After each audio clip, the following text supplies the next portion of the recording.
Esto es La Neta de la Ciencia. La Entrevista. ¡Comenzamos!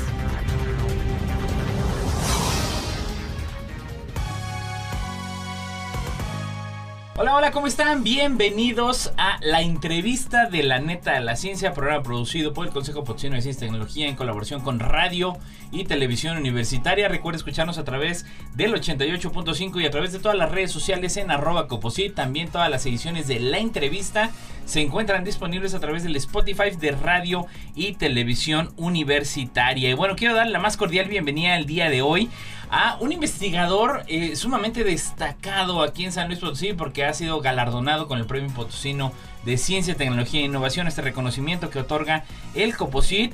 Y bueno, él es investigador del Instituto Potosino de Investigación Científica y Tecnológica, Centro de Investigación Público del CONACYT, el más joven de ellos, de los centros CONACYT en todo el país. Y bueno, quiero darle la más cordial bienvenida al doctor Joel Flores Rivas. Mi querido doctor, bienvenido, buen día.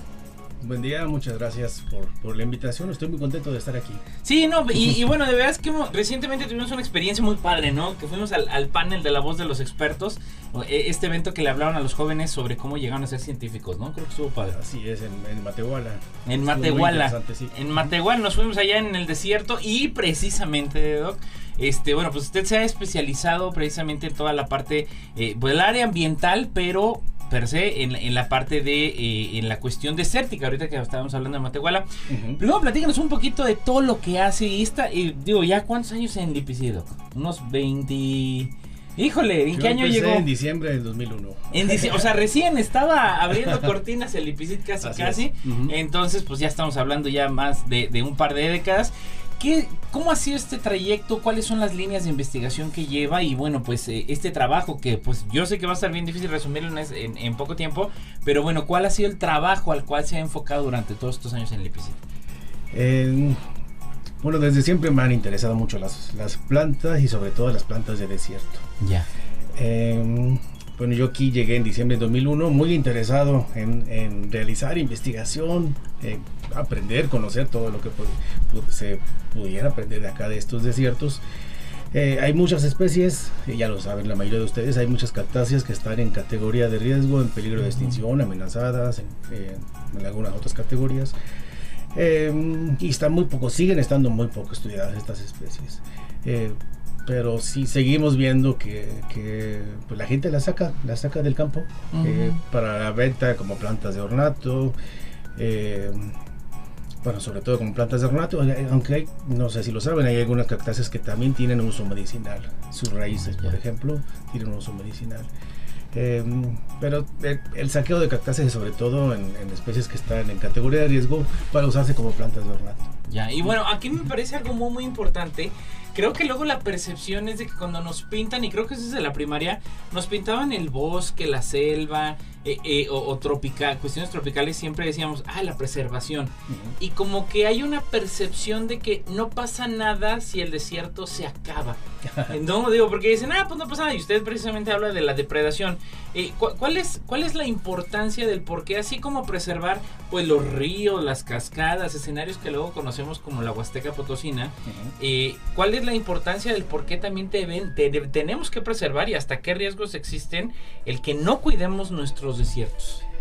Claro, pues es que cada especie, cada organismo tiene su función en esta vida. Entonces cada planta que nosotros vemos, cada animalito tiene su propia función. En el caso de las plantas desérticas, pues tiene su función. El ecosistema desértico como tal también tiene su función. Por algo está ahí, ¿no? Entonces las plantas pues ayudan a proteger el suelo. Por ejemplo, cuando llueve, que llueve muy poco por acá, pero cuando llega a llover, si no hubiera plantas, pues el suelo se iría con el agua, ¿no? Se iría desapareciendo. Hay lugares que están así, aquí mismo en esta región, se forman cárcavas y se va perdiendo ese suelo.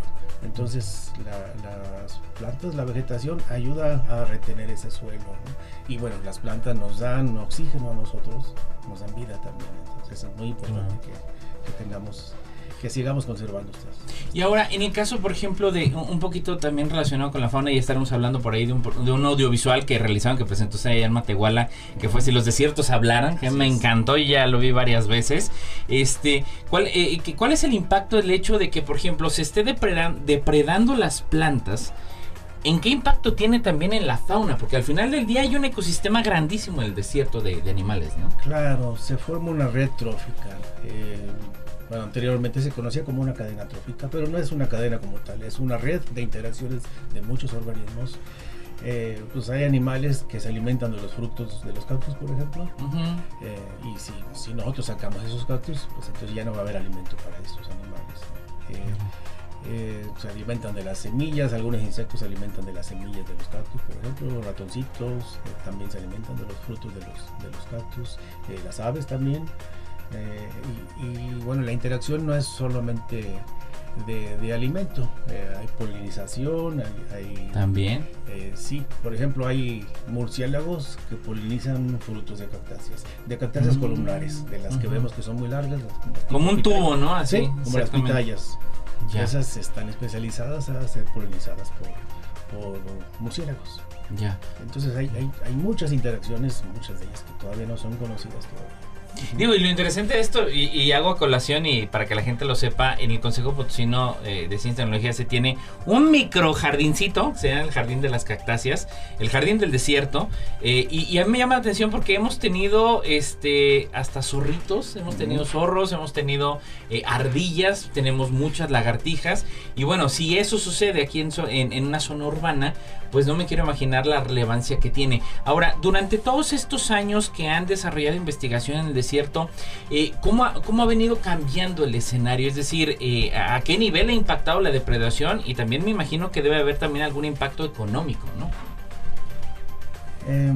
Pues la depredación ha impactado a nivel de que hay especies que se conoce que hay solamente una población de esa especie y está disminuyendo el número de individuos en esa población. ¿Hay regulación? ¿Hay manera de proteger? O la verdad luego nos pasamos algunas leyes. Pero pues no hay mucha gente que esté revisando que se cumplan esas leyes. Ya. Ese es el problema, ¿no? Ya. Por ejemplo, si nos vamos aquí a la carretera 57, vemos que de nuevo ya están vendiendo cactus a un lado de la carretera, que ya lo habían dejado de hacer. Ahora de nuevo lo están haciendo. Digo, no hay una regulación y eso obviamente impacta, ¿no? Tremendamente. Ahora, me gustaría también brincar un poquito a esta parte de la ciencia, obviamente, detrás de las plantas que hay en el desierto. Que característicamente, digo yo, de lo muy, muy poquito que sé, muy neófito en esta parte, bueno, tiene una capacidad de sobrevivir brutal, ¿no? Entonces, digo, ahí estas características, ¿qué peculiaridades tiene la flora desértica versus la de otros ecosistemas que les permite estar en condiciones muy difíciles? Pues hay algunas muy interesantes. Hemos estudiado las espinas, por ejemplo, en los cactus. Normalmente se pensaba que las espinas les servían de defensa solamente a las plantas, para que no llegaran algunos animales herbívoros y se las comieran. Pero también lo que hemos encontrado, bueno, esto en colaboración con una investigadora del Instituto de Investigación de Zonas Desérticas de la Universidad Autónoma de San Luis Potosí, que es la doctora Laura Yáñez Espinosa, hemos encontrado que las espinas, dependiendo de la especie, es el tipo de espina, la forma de espina, las características, y algunas espinas tienen la capacidad de absorber agua del rocío. Entonces, o sea, esas muy muy pequeñitas, sí, ¿no? Esas son adaptaciones muy interesantes. Si llueve muy poco en esta zona, pues obtienen agua del rocío. Entonces, dependiendo del tipo de espina también, algunas el agua entra a la espina y de ahí se pasa hacia la planta, y en otras el agua no entra a la espina, pero la misma espina la va pasando hacia el tallo, y de ahí se va hacia la raíz. Entonces depende mucho de las especies. Hay otras adaptaciones, como ustedes creo que la mayoría han visto, que almacenan agua los cactus. En época de lluvias se ven gorditos, chonchitos. En época de sequía algunos hasta se entierran. No sé si ustedes lo han visto, que sobre todo los cactus de forma globosa, pequeñitos, por ejemplo los peyotes. Los peyotes solitarios, no los que están agrupados. Los solitarios en época de sequía, se llegan a enterrar. Entonces lo que ocurre, ¿qué es lo que ocurre para que se entierren? Hay una contracción de la raíz. Como si fuera un acordeón. Sí, en época de sequía, la raíz jala a la planta, la raíz se contrae y jala el tallo. Lo que hace el tallo es protegerse de la alta radiación solar. Entonces se sombrea la misma planta. Qué interesante está eso, O sea, sí, es una respuesta biológica finalmente a las condiciones. Sí, son adaptaciones de las plantas. Ay, qué maravilla. Y digo, también por ahí escuchaba en algún momento las explicaciones que de repente damos a los niños en el jardín del desierto, que por ejemplo está este tema de cómo diferenciar una cactácea de otras que no lo son, ¿no? Que hablan del tema de las aureolas, el tema de las espinas, inclusive por ahí yo había escuchado que había una que es pico de águila, algo así, por el tipo de la espina, ¿no? Que es así muy, muy ganchuda. Aquí un poquito la pregunta es también, bueno, ¿qué características pudiéramos diferenciar? Porque digo, no sé si todas son cactáceas, todas son suculentas, el nopal cómo se clasifica versus otros tipos de plantas, si existe alguna categorización, ¿no? ¿Cómo las diferenciamos entre ellas? Sí, pues las plantas suculentas en general son las que tienen la característica de almacenar agua en sus tallos en época de lluvia. Entonces plantas suculentas tenemos muchas, pero no todas son cactáceas. Entonces, eso es importante, no todas son cactáceas. No. Cactácea es una categoría, es una familia, una familia vegetal, pero hay otras familias. Por ejemplo, los agaves son de la familia, también almacenan agua, son suculentos, y esos son de la familia Asparagaceae. Antes se conocía como Agabaceae, ahora ya cambiaron, los taxónomos ya le movieron y ahora la pusieron con la familia de los espárragos, curiosamente. Caray, qué interesante. La familia de los espárragos por el tipo de inflorescencia que produce, que es similar a la de los espárragos. Y digo que imagino el agave y el mezcal, digo, todos estos destilados que sacan, pues forman parte ahorita de esa familia, ¿no? Sí, claro. De esa familia. Asparagaceae. Ahora, también hay otro elemento que bueno, característicamente, en el caso, por ejemplo, de las palmeras, hablan que tienen esta gran capacidad de soportar grandes corrientes de viento, ¿no? Digo, característicamente que dicen, hay huracán, está en la playa, y bueno, pues desafortunadamente hecho que hubo de Otis, en Acapulco, en el estado de Guerrero, siempre como que se presume a las palmeras de ser las grandes resistentes del viento, pero tengo entendido que, bueno, pues también como dicen, en el desierto también hace aire, ¿no? Sí. ¿Qué características hacen propias de que, pues, no sean arrancadas por las grandes corrientes de viento, pues las cactáceas y la flora que hay, ¿qué les permite mantenerse? Así como esta reacción de la raíz que nos dijo, ¿qué características les permiten que puedan resistir grandes corrientes de viento?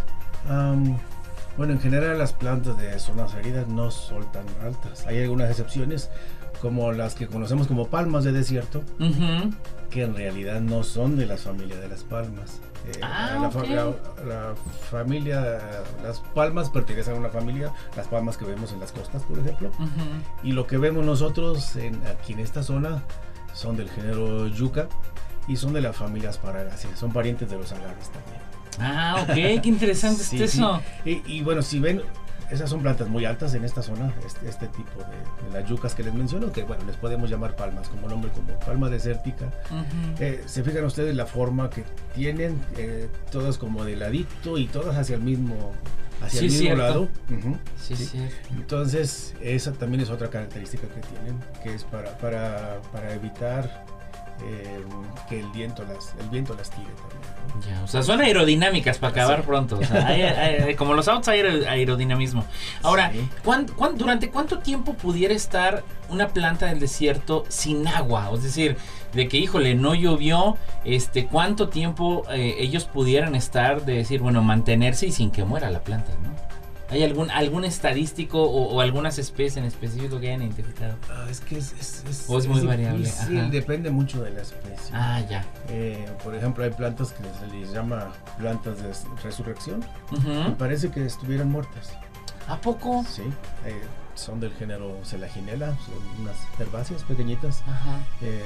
Parecerían más musgo, más bien. Y es curioso porque hay en el desierto.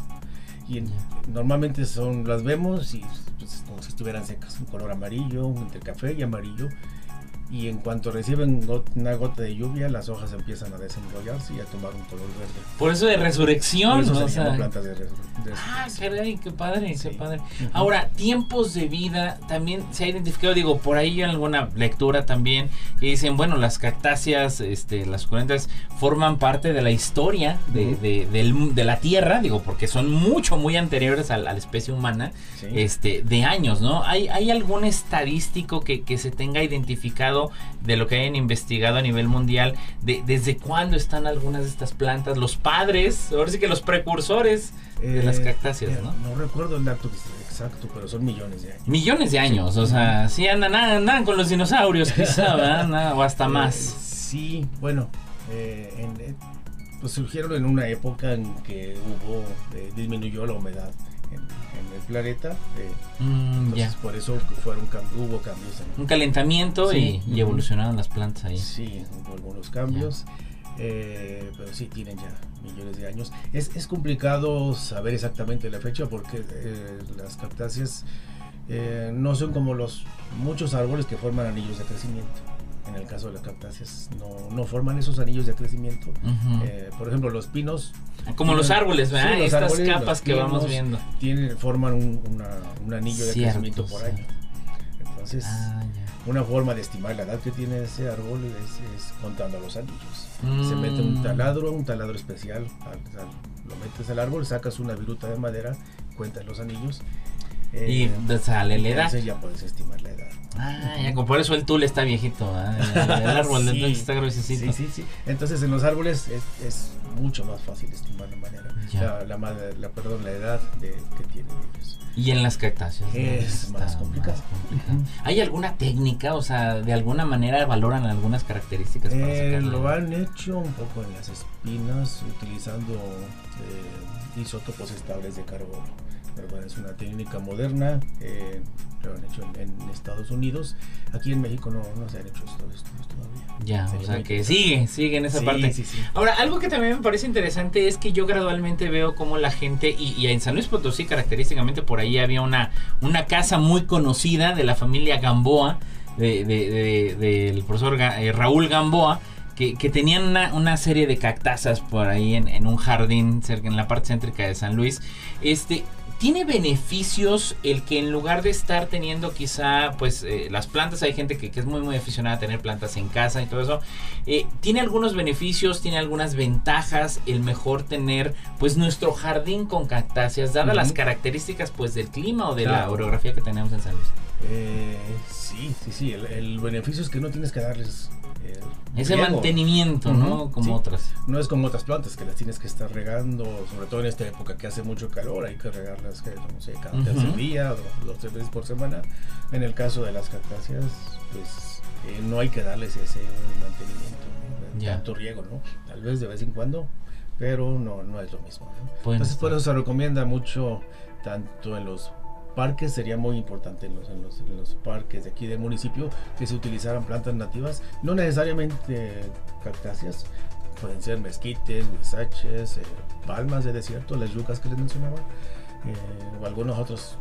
Hay plantas muy bonitas en el desierto que podrían utilizarse en los parques públicos también. Fíjese, eso es importantísimo porque por ahí San Luis traemos bronca de agua. Sí, así es. Digo, pues sí, tenemos parques muy bonitos, como es el caso de los parques Tangamanga, pero que también representan un desafío brutal. Mucho. La manutención de plantas que requieren riego constante. Y digo, está demostradísimo. A mí me ha tocado ver, y digo, seguramente usted ha visto cantidad, que jardines adaptados, digo, en la zona urbana, con un contexto desértico, verdaderamente lucen. Sí. O sea, se ven muy bonitos, el paisajismo y todo. Digo, puede ser una alternativa, ¿no? Ante el costo de lo que representan los parques. Sí, así es. En el sur de Estados Unidos, en el norte de México también cada vez más se acostumbra a eso, ¿no? El paisajismo que les mencionas, utilizar plantas nativas en los jardines de las casas y en los jardines públicos. Yeah. Sería muy importante si aquí considerando hay algunos casos, algunas calles que están pues que hay muchas, por ejemplo, por la universidad, hay muchas yucas en el centro de palmas desérticas, la parte central de esa calle. Y lucen, ¿no? Sí, y lucen muy bonito. Ahora, en el caso, por ejemplo, tuvieron esta producción que presentamos por ahí en el panel de La Voz de los Expertos en Matehuala, que es Si los desiertos hablaran. ¿Cómo nace esa producción? ¿Cómo nace? Porque creo que es algo que se debe de dar mucha difusión, ¿no? Sí, bueno, nació por una petición de la Sociedad Científica Mexicana de Ecología. Yo formo parte de esa sociedad y me pidieron realizar un video sobre los desiertos. Ya. Y bueno, yo lo que hice fue invitar a estudiantes de doctorado del IPC, de doctorado en ciencias ambientales, y que estaban trabajando diferentes cosas, pero todos en desiertos. Les interesó mucho la idea. Entonces, entre todos y también con la ayuda de la gente que es especialista en comunicación, en hacer videos, pues pusimos a trabajar. Ya. Y salió un resultado muy interesante. No, y que yo les invito, chéquenlo ahí en las redes del IPC, también va a estar disponible en las redes del Coposit, Si los desiertos hablaran. Así es. Ahí se les ocurrió a ustedes el título, fue Los Chavos, ¿cómo salió? Fueron los chavos. Los chavos fueron los que le empujaron. Sí. Ya. Piensen en un título interesante y Sandra, una de ellas, fue la que me dijo. Y a mí se me ocurre que le pongamos Si los desiertos hablaran y entonces ahí empezó todo. Si los desiertos hablaran, ¿qué nos dirían? Es darle voz a eso. Para ir cerrando, doctor, algunos de los principales proyectos, digo, la gente dirá, bueno, está en el IPCID, en la División de Ciencias Ambientales, están estudiando el desierto. ¿Cuáles son algunos de los proyectos que ahorita se le puedan venir a la mente, algunos proyectos destacados? ¿Qué están investigando pues los maestrantes y los doctorantes? Así es. Pues algunos de los temas de interés de los estudiantes son, por ejemplo, las adaptaciones de las plantas a los desiertos. Okay. Hace ratito hablábamos de que me preguntabas precisamente eso, ¿no? ¿Qué hacen las plantas para sobrevivir en los desiertos, ¿no? Exacto. Entonces, pues eso depende mucho de la especie. Entonces hay estudiantes que están haciendo ese tipo de estudios, sobre todo ahora con el incremento de temperaturas que hemos tenido y lo que se espera también para finales de este siglo, que aumenten más las temperaturas entre 3 y 5 grados. 3 y 5 grados en promedio. Santa madre, son las predicciones. Entonces hacemos también muchos estudios sobre el efecto del calentamiento inducido, porque nosotros inducimos calentamiento y vemos cómo se comportan las plantas. En este sentido, entonces entendería yo de alguna manera que el ecosistema desértico, más que otros ecosistemas, pueda convertirse en un ejemplo a seguir para nuestra supervivencia al futuro, de alguna manera, por los cambios climáticos. Pues creo que mucha gente piensa que las plantas de desierto pues son altamente tolerantes y que con el calentamiento pues van a sobrevivir. Pero lo que hemos estado encontrando es que no es así, o depende mucho de la especie. Les afecta también, sí, claro, les afecta. Porque a lo mejor las plantas adultas pueden sobrevivir, pero si ponemos una semillita a germinar bajo altas temperaturas, pues no germina la semilla, no está adaptada a esas condiciones, ¿no? Ya. O si la ponemos con menos humedad, por ejemplo, que también las predicciones dicen que va a llover menos, entonces exacto. va a aumentar la temperatura y va a llover menos. Entonces pues la tolerancia de las plantas depende mucho de las fases de crecimiento, la fase de desarrollo en la que se encuentran. Ya. Las semillas, las plantulitas, que son las plantas pequeñitas, pues son menos tolerantes. Ya, perfecto. Ahora, de alguna manera, como la gente va en la carretera y vamos en la carretera 57, no hay ese respeto porque no tenemos esa conciencia. Desde su perspectiva, ¿qué se debe de hacer pues en las primarias? ¿Qué se debe de hacer en las secundarias para promover pues la preservación de nuestro propio ecosistema, que es al final de cuentas nuestro hogar, ¿no? Como que todo el mundo dice, no, pues cuiden el agua y las cascadas, y siempre como que es ese contexto de lugares muy, muy verdosos. Cuando el desierto también, hasta las flores, por ejemplo, ahí en el jardín del desierto del Coposit, salen unas flores bellísimas, sí. bellísimas, grandotas, así, lilas, rosas, blancas. Es bellísimo el desierto. ¿Qué recomendaciones le daría, por ejemplo, a los docentes o a las autoridades educativas de cómo concientizar el que pues no las anden quemando, no las anden arrancando? ¿Qué acciones se recomendarían pues al seno de la educación básica para que la gente, los niños se interesen y que de alguna manera genere un efecto de preservación? Claro, pues el respeto por la vida creo que es muy importante. creo que desde niños nos enseñaban anteriormente, veíamos una hormiga, mátala. Pues no, la hormiga tiene su función, ¿no? Mientras nosotros no molestemos no nos va a hacer nada, ¿no? Y pues lo mismo pasa con las plantas. Pero sí sería muy interesante, nosotros podemos dar charlas en las escuelas también, ¿no? Si eso es importante. Piden, nos ponemos de acuerdo y vamos y damos charlas con los niños. Perfecto. Los niños pues son como una esponjita, ellos absorben toda la información y ese podría ser el cambio a futuro también, ¿no? La educación de los niños. La parte de la política pública en la educación de decir, a ver, hay que incidir, ¿no? Y que sobre todo incentivar a que los chicos, después de licenciatura, pues se metan a un posgrado. Generalmente, ¿de qué carreras vienen los chicos que se meten en la parte de ciencias ambientales y que también se orientan a esta línea? Sí, pues generalmente son de carreras de biología, química, agronomía también. En general son las tres más... Las que más tienen ahí sí. esa línea, ¿no? Sí. No, pues bueno, ya lo saben, acérquense al IPICIT, el gran equipo del doctor Joel Flores Rivas, de verdad, yo lo quiero agradecer y felicitar, pues bueno, esta gran labor que siga haciéndose, y bueno, pues ya saben, los micrófonos aquí en la entrevista abiertos para usted siempre. Pues muchas gracias por la invitación, estoy muy contento de estar aquí. Muchas gracias, doctor, y a usted que nos escuchó, gracias al buen Lalo Carrillo en los controles, ya lo sabe, como cada jueves en punto de las 11:30 de la mañana, aquí a través de Radio Universidad, yo lo espero con temas de lo más interesante para que usted esté informado de la mejor manera. Hasta la próxima semana.